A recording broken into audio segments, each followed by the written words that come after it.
Do you ask yourself the question, what if nobody listens to me? If so, then this episode is going to be exactly for you. Hey y'all, I'm Lalita Gabriela Ballesteros, and this is Vocal Liberation, the world's best empowerment podcast. I have deep conversations with experts, celebrities, thought leaders, artists, and athletes so that we can step into our power, fearlessly be ourselves, and bravely do the work that we are really here to do in the world. Come on, y'all, let's dive in.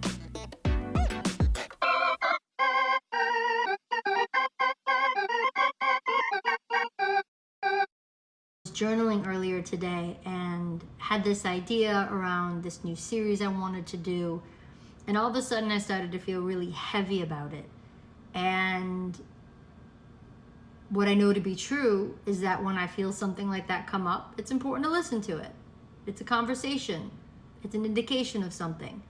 So I slowed down and was like, hey, what's that really about? And this voice popped up and it said, but what if nobody listens? This is actually really common. And it's interesting because who's saying that? Is that me asking myself, what if nobody listens? Is this some former version of myself?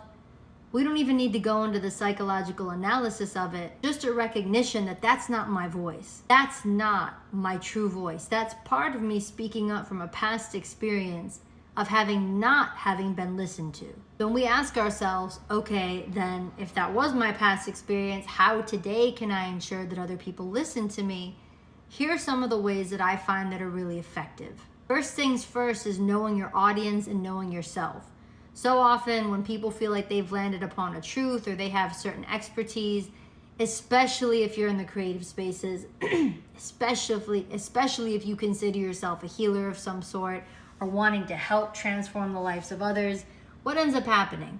Well, you end up going to the people that are either the ones that created the harm to begin with or folks exactly like them, and you're trying to get them on the party of, well, I want you to listen to me, I want you to hear me. And what that really means is I want you to agree with me and I want you to show up in a way that validates what it is that I'm saying.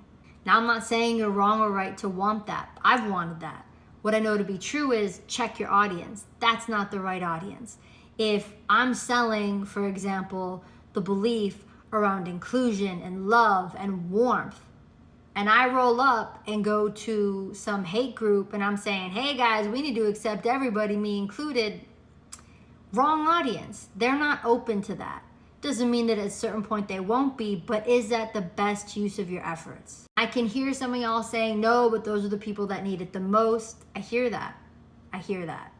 From personal and professional experience, I have found that to not be the greatest and highest use of my time to go to those spaces. It ends up being incredibly draining and you're yelling into a black hole. So the question is, do you want to reach the people who want what you're here to say, who are open and ready for it, or are you trying to convince someone whose values are completely different than your own? Let them be. Doesn't justify what they're doing or who they're being. You've got work to do. Let's focus on the right audience. Then that question becomes, one, who are the people that want it, not just need it? This is not about people who need it. Some of the people who need things the most in the world are those who refute it the most. Drug addicts frequently and often refuse therapy, refuse rehab until they have their own bottoming out and until they have their own come to Jesus moment, whatever that looks like for them. Just because you need it doesn't mean you're going to accept it or even seek it out. So this is not about needing, it's about who wants what you're here to offer. And that voice might pop up again like, oh my God, what if no one listens? That voice is not a reflection. I'm going to be real clear about this. That voice is not a reflection of what is going to happen when you speak in front of the right audience. That voice is a product of speaking in front of the wrong audience. And often, let's be really honest, trying to persuade them way past their expiration date. Are you out in these streets trying to convince Boo Boo the Clown to do something that Boo Boo the Clown does not want to do?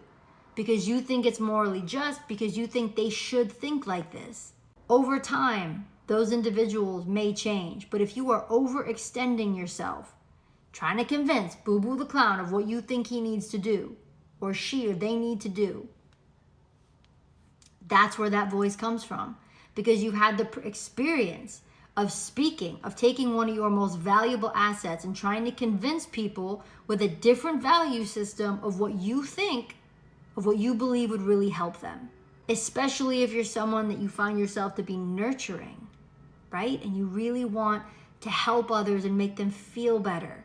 Let's focus on the right audience. 2, when you are with the right audience and you are in front of people that are here to actually listen to your message, people who want it, they don't just need it, they want it. When you're in front of these folks, how are you showing up? Are you showing up, quote unquote, authentically? Meaning you think you should just say whatever it is that you want. They need to accept you as you are, come as you are. That's also a trauma-based stance, my friends. And I get it because I've been there. What most people are calling authentic is really emoting all over the internet. It's eking like an octopus all over the internet. There's a place and there's a time for that. But it's often not self-caring to you to share such personal things in a way that you are demanding and commanding more than commanding that other people accept you on those terms without considering the person that's sitting in front of you what it is that they need. Before you can get someone to really listen and command the attention from the right audience, you need to take care of your own shit. You need to take care of yourself, make sure that your emotional needs are met, your physical needs, your spiritual needs. Because when you come correctly from such a place, now you're in a place to really serve. Now you're in a place to listen to the right audience from a place of feeling grounded, safe, steady in your body. And you can go above and beyond and deliver transformation and possibility beyond anything that they maybe thought was possible. So many people in this space, God bless them, are trying to sell things from a disembodied place. Either don't have the real world experience and what it is that they're selling.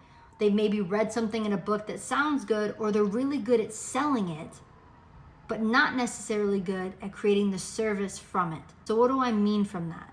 When you have now taken care of yourself, you know what it is that you're here to teach and embody, to transform the lives of those sitting in front of you, because you're in the right audience, they want it. Now you're able to relax. And those voices, why they might show up of who's gonna listen to me, you're going to see people that are eager to learn, which will help calm some of those demonic voices from the past. And then you can wholeheartedly focus on the person sitting in front of you because you're doing your work, because you're taking care of yourself, because you have a full quote unquote cup. So having other people listen to you as we review this is about, are you in front of the right audience? Are you in front of the people who want it? They don't necessarily, they might need it, but do they want it? Or are you trying to convince people that don't necessarily want, that don't share the same value system of what you think would be most beneficial? 2, have you done your own work? Are you taking care of yourself?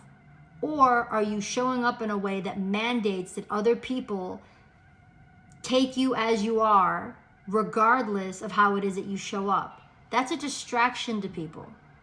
When you show up and say, listen, I'm going to show up however it is that I want, I don't care how you take it, in my opinion, that's not really of service. And 3, when you have that and you sit in front of someone, you can then wholeheartedly focus on the person, people in front of you and say, how can I help you? Because from that place, you're solid. From that place, you're sturdy. From that place, you have guardrails, boundaries, you're boundaried. I hope that you're seeing the difference in this. It's not about making someone listen to you. It's about being in front of the people who are ready, willing, and open to hearing your expertise, who you are, what you have to say, and then setting your ego aside to delivering so powerfully that they have a transformational experience. That is service. But I'm curious what you think. Tell me in the comments below. That's a wrap, guys. Thank you for joining us for today's episode of Vocal Liberation. You could be anywhere and you're here with us today. Thank you for that. Your support means the world to me and I don't take it for granted. Click the follow button and leave a review to help us spread the love with vocal liberation.